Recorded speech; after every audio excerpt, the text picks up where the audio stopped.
Conventional winter for now. Ukraine Bulletin. Published November 27, 2024 by Zachary Newell, the day before the November 18th through 19th, 2024 meeting of the G20 major economies in Brazil.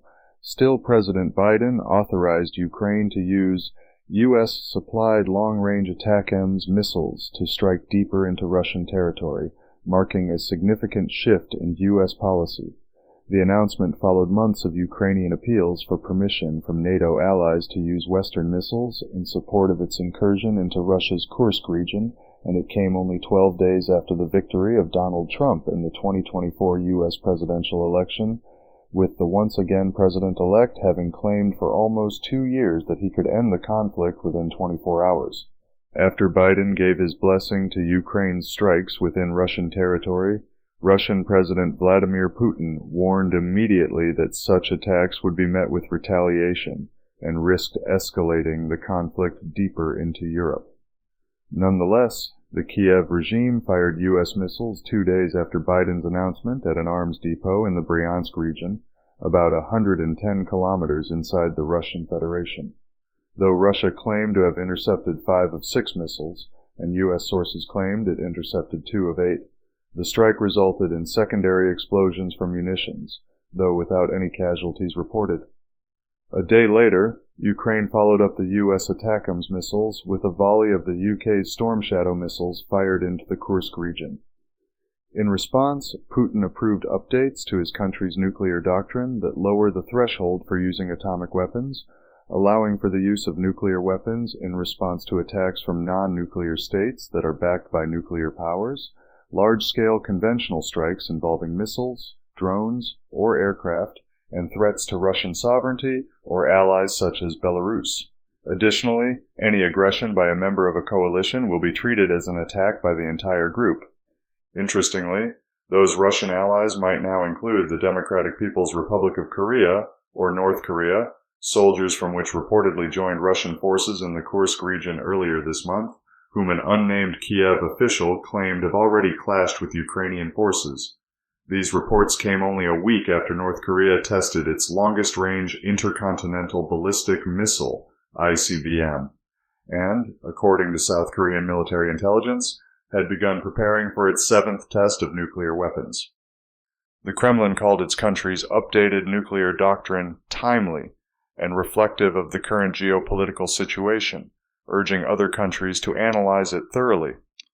While Foreign Minister Sergey Lavrov reiterated Russia's stance against nuclear war, Ukraine has criticized the changes as quote-unquote nuclear saber-rattling intended to deter Western support. However, as the Russian counterattack demonstrated, that saber-rattling need not be nuclear. A test of its new hypersonic nuclear-capable intermediate-range ballistic missile, the Oreshnik, struck a military facility in Dnipro, marking a sharp escalation in the war. The missile, reaching speeds of Mach 11 and carrying 6 conventional warheads with submunitions, reportedly destroyed the subterranean Yuzhmash missile manufacturing plant responsible for assembling weapons using Western components relabeled as Made in Ukraine to shield NATO suppliers. The attack's impact was so powerful that buildings kilometers away were damaged, and it destroyed the city's water supply infrastructure. Still, the successful test of the Oreshnik missile did little to deter Ukraine's Western allies, with the French Foreign Minister confirming that Ukraine can fire its French Scalp missiles, identical to the UK's Storm Shadow missiles, into Russian territory according to, quote, the logics of self-defense. Given all of last week's developments, we'd certainly forgive you for fearing these will surely lead to nuclear confrontation. But others are more optimistic, if we can call it that. The pseudonymous Rurik Skywalker suggests in the Slavland Chronicles that Russia's responses are more rhetorical than substantive. Despite fears from U.S. officials that Russia might retaliate, the author believes that Putin's threats are just bluffs, and that NATO has nothing to fear. While political dynamics within the U.S. might push for further escalation, Skywalker sees no real confirmation of these developments. Despite Russia's threats, he still doubles down on his earlier depiction of Putin as unlikely to escalate beyond limited retaliation, given a lack of major military mobilization. In addition, these recent escalations follow rumors of secret talks between Ukraine and Russia, which Skywalker reports have focused on practical issues like prisoner exchanges and energy attacks, and aimed at preserving profits for oligarchs. While Ukrainian President Volodymyr Zelensky's power stems entirely Western financial support rather than domestic political backing, making him unlikely to agree to peace talks, Skywalker argues that Russia's goal is not to defeat Zelensky, but to restore power to pro-Russian oligarchs in Ukraine.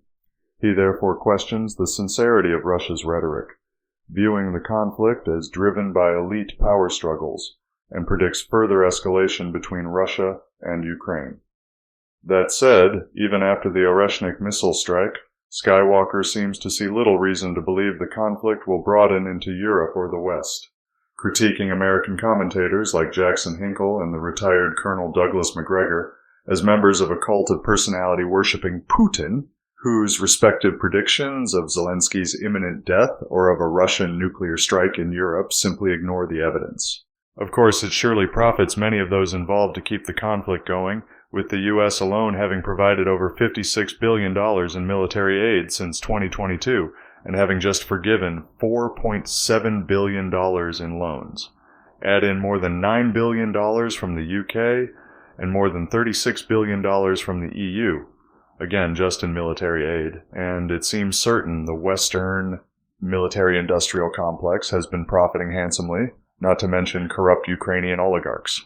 However, Skywalker also offers reason for concern about the potential use of tactical nuclear weapons, TNWs, in the Ukraine-Russia conflict following Trump's resumption of the American presidency, suggesting that the transfer of TNWs to Ukraine by NATO allies is increasingly likely, given the historical pattern of escalating military aid that has already included tanks, artillery, and missiles. The transfer of TNWs would represent a natural development in Western support. A Trump administration, Skywalker predicts, would likely intensify rather than de-escalate the conflict, describing his potential cabinet as described as the most hawkish in U.S. history, with figures like Sebastian Gorka signaling an even more aggressive stance. However, Skywalker warns that the introduction of TNWs could provoke a nuclear response from Russia, leading to catastrophic consequences. NATO's apparent disregard for red lines is interpreted as evidence that all escalation options, including nuclear confrontation, are now on the table.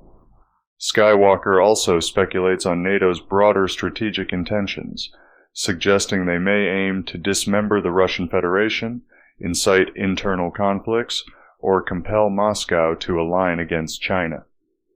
TNWs may serve as a possible tool to pressure Russia into submission and achieve larger geopolitical goals.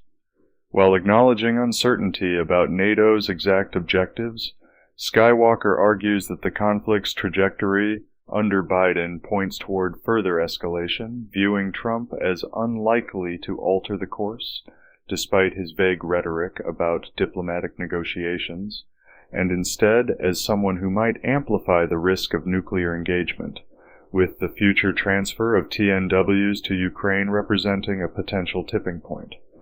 Western commentators seem to agree, acknowledging that despite Biden's last-minute aid efforts, the U.S. and Europe have been exploring alternative security guarantees.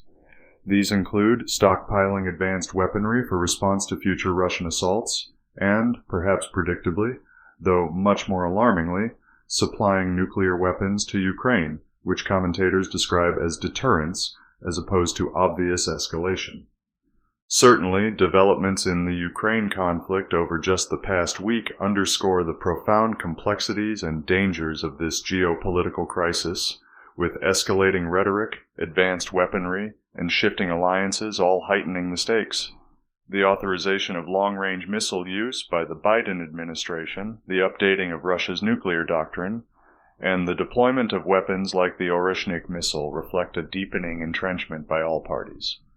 But despite warnings of potential nuclear confrontation, there remain reasons to believe the conflict revolves more around calculated posturing rather than a genuine march toward global escalation. At its heart, the war appears driven less by ideological clashes and more by pragmatic power struggles, including oligarchic interests and strategic positioning within broader geopolitical frameworks. As the Western military-industrial complex continues to reap significant profits, while Ukraine remains reliant on external financial and military support, the prospect of resolution seems increasingly remote. Instead, the conflict risks dragging on as a protracted proxy war, at least until such time as NATO provides Ukraine with TNWs. While fears of escalation into Europe or nuclear conflict persist even without such a transfer, the current trajectory suggests, for now, a localized increase in intensity rather than outright global confrontation. However, with so many actors pursuing divergent interests, the path forward remains fraught with peril. But in the meantime, keep tuning into Radio Free Pizza for any excuse to remain optimistic, despite all the geopolitical uncertainty that these apparent escalations introduce.